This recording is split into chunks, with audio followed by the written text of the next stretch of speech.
ताजमहल के इतिहास को लेकर एक बार फिर जंग छिड़ गई है। सबसे बड़ा सवाल तो ये उठ रहा है कि आखिर ये ताजमहल है या फिर तेजो महाल है।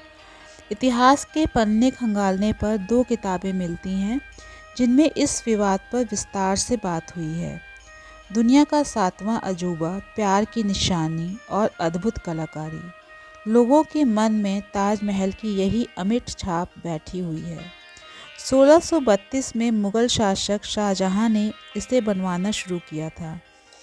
बचपन से किताबों में पढ़ा है कि जब शाहजहां की बेगम मुमताज़ का निधन हो गया तब उन्हीं की याद में ताजमहल बना। लेकिन अब जो बात किताबों में लिखी है, जो सभी को पढ़ाया गया है, उसे सीधी चुनौती दी जा रही है।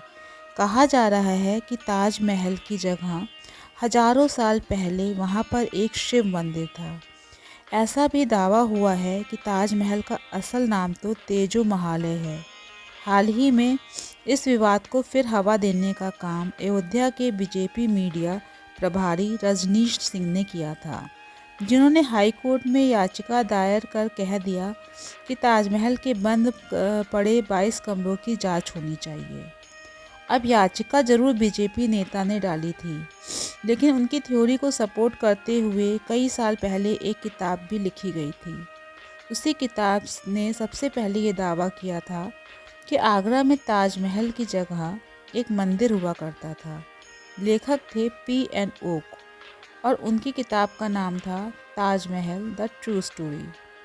उस समय उस किताब को मराठी भाषा में लिखा गया था।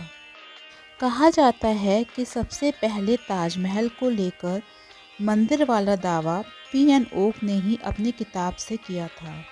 उन्होंने अपनी किताब में कहा था कि ताजमहल वास्तव में तेजो महालय है, जिसका निर्माण 1155 में किया गया था। उनके मुताबिक जब वहाँ पर एक शिव मंदिर हुआ करता था। ओक के कथन के अनुसार मुगलों के भारत आने से पहले ही आगरा में एक भव्य स्मारक मौजूद था। इसके अलावा P.N. ओक ने एक और महत्वपूर्ण काम किया था। उन्होंने इस बादशाहनामा के 2 पन्नों का अंग्रेजी अनुवाद किया था, जो शाहजहां की ज़िंदगी की पूरी क्रोनोलॉजी बताती है। शाहजहां के दरबारी लेखक अब्दुल हमीद लाहौरी ने ही बादशाहनामा लिखी थी, लेकिन क्योंकि वो पूरी किताब फ़ारसी भाषा में थी, ऐसे में लंबे समय तक कई लोगों के लिए उस किताब में लिखी बातें राज रहीं। फिर P.N. ओक ने बादशाहनामा के 2 पन्ने 402 और 403 का अंग्रेजी अनुवाद करवाया था। इस अनुवाद के अनुसार 402 पन्ने पर लिखा था, महान शहर आगरा, तब अकबराबाद के नाम से जाना जाता था, के दक्षिण में एक खूबसूरत और भव्य हवेली है जो राजा मानसिंह की है। वर्तमान में उस हवेली का स्वामित्व मानसिंह के पोते जय सिंह के पास है। रानी की दफन करने के लिए इसी जगह को चुना गया। राजा जय सिंह ने अपनी इस पैतृक विरासत को काफ़ी महत्व दिया, लेकिन फिर शासक शाहजहां को वो ये हवेली मुफ्त में देने को तैयार हो गया।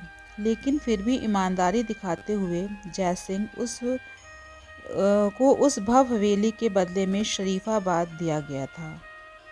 अब P.N. ओक ने इस अनुवाद के आधार पर यह बताने का प्रयास किया है कि शाहजहां ने असल में राजा मानसिंह के पोते जय सिंह से उनकी भव्य हवेली मांगी थी। ओक के मुताबिक पहले ऐसा दावा किया गया था कि शाहजहां ने राजा जय सिंह से एक ज़मीन मांगी थी, लेकिन बादशाहनामा का जो अनुवाद उन्होंने करवाया है उसके मुताबिक एक ज़मीन नहीं बल्कि भव्य हवेली की मांग रखी गई थी। उन्होंने कुछ फारसी शब्दों का जिक्र करते हुए भी अपनी बात को प्रमुखता से लिखा है। उदाहरण के लिए उन्होंने मंजिल ए राजहा मानसिंह बड़ वादरी वक्त बा राजहा जय सिंह का मतलब बताया है कि ये जो हवेली है ये राजा मानसिंह की है, जो अभी वर्तमान में राजा जय सिंह के स्वामित्व में है। आगे उन्होंने ये भी लिखा है कि इमारत ए आलिशान का मतलब एक भव्य विशाल इमारत होता है। वैसे 70 के दशक में P.N. ओक ने ताजमहल पर एक और किताब लिखी थी। उस किताब का नाम था the Taj Mahal is a temple palace. अब अगर उन्होंने अपनी किताब ताजमहल द ट्रू स्टोरी में तेजो महालय और बाद में जयसिंह पर फोकस किया था, वहीं अपनी दूसरी किताब में उन्होंने कुछ ऐसे तर्क रखे थे जिसके आधार पर वे ताजमहल को एक मंदिर मान रहे थे।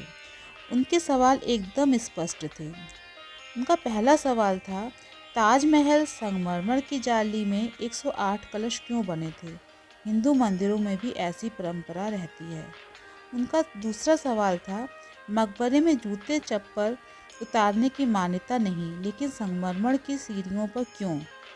उनका तीसरा सवाल था, ताज और महल संस्कृत शब्द, मकबरे को फिर संस्कृत नाम कैसे दिया गया? अब पीएन ओक ने अपनी किताब और कुछ तथ्यों के आधार पर दो बातों पर जोर दिया था। पहला तो ये कि ताजमहल असल में तेजो महालय था, और दूसरा ये कि वहाँ पर एक शिव मंदिर था। लेकिन उनके इन्हीं तथ्यों को कोर्ट से कभी मान्यता नहीं मिली। साल 2000 में सुप्रीम कोर्ट ने पीएन ओक की उस मांग को खारिज कर दिया था, जहाँ पर वे ताजमहल को एक हिंदू मंदिर घोषित करना चाहते थे। वैसे ओक के बाद भी ताजमहल के इतिहास पर कई किताबें लिखी गई थीं। ऐसे ही एक किताब थी ताजमहल द इल्यूमिनेटेड टॉम्ब, जिसके लेखक थे बेंगले और देसाई। उनकी वो किताब भी उन्हीं समान तथ्यों के साथ लिखी गई थी। बात उस किताब में भी राजा मानसिंह और राजा जयसिंह की थी। वहाँ भी ये बात कही गई है कि जयसिंह से ही शाहजहाँ ने एक हवेली ली थी, लेकिन इस किताब में तथ्यों को समझने का नज़रिया अलग है। इस किताब में बताया गया है कि ऐसे कोई भी सबूत या प्रमाण नहीं मिलते हैं जो साबित करते हों कि कभी भी आगरा में ताजमहल की जगह कोई दूसरी धार्मिक इमारत थी। लेखक ने अपनी किताब में उस फरमान की एक कॉपी भी पेश की है जो शाहजहाँ और जय सिंह के बीच में हुआ था।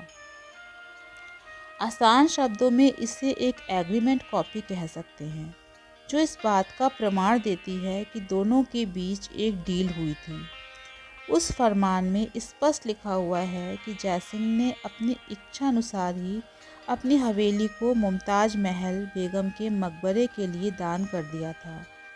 उसी फरमान में इस बात का भी जिक्र हुआ है कि इस हवेली के देने के बदले में जय सिंह को भी शाहजहाँ द्वारा 4 हवेलियाँ दी गई थीं। अपनी किताब में बेंगले और देसाई ने उस तारीख का भी जिक्र किया है जब इस फरमान को मान्यता प्राप्त हुई थी। लेखकों के मुताबिक 28 दिसंबर 1633 को जय सिंह की हवेली को लेकर डील पक्की हुई थी। वहीं इस बात पर भी जोर रहा कि उस ज़माने में भी फरमान के अंदर लगातार हवेली शब्द का इस्तेमाल हुआ। उनकी नज़रों में ये इस बात को साबित करता है कि ताजमहल की जगह पहले कोई धार्मिक स्थल नहीं था।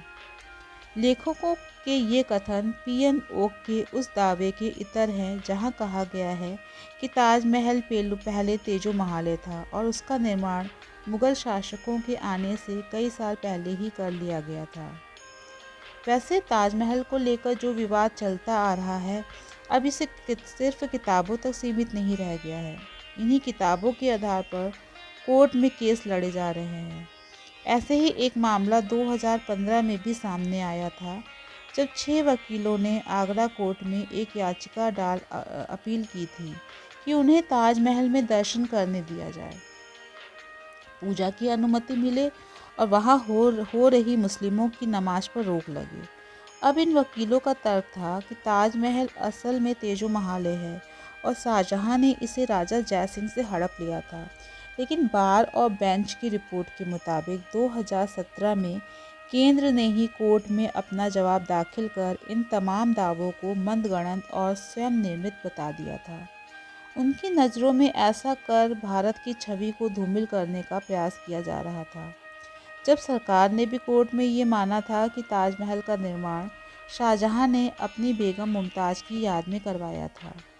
बाद में भारतीय पुरातत्व सर्वेक्षण विभाग ASI ने भी आगरा कोर्ट में अपना जवाब दाखिल किया था। स्पष्ट कहा गया था कि ताजमहल एक मकबरा है, मंदिर नहीं। अब एक बार फिर ताजमहल और तेजो महालय के विवाद ने इस गुत्थी को उलझा दिया है। एक बार फिर मामला अदालत तक पहुंच गया है। फिर इतिहास के पन्नों को खंगाला जा रहा है। फिर अलग अलग दावे हो रहे हैं, लेकिन असल सच क्या है ये किसी को नहीं मालूम।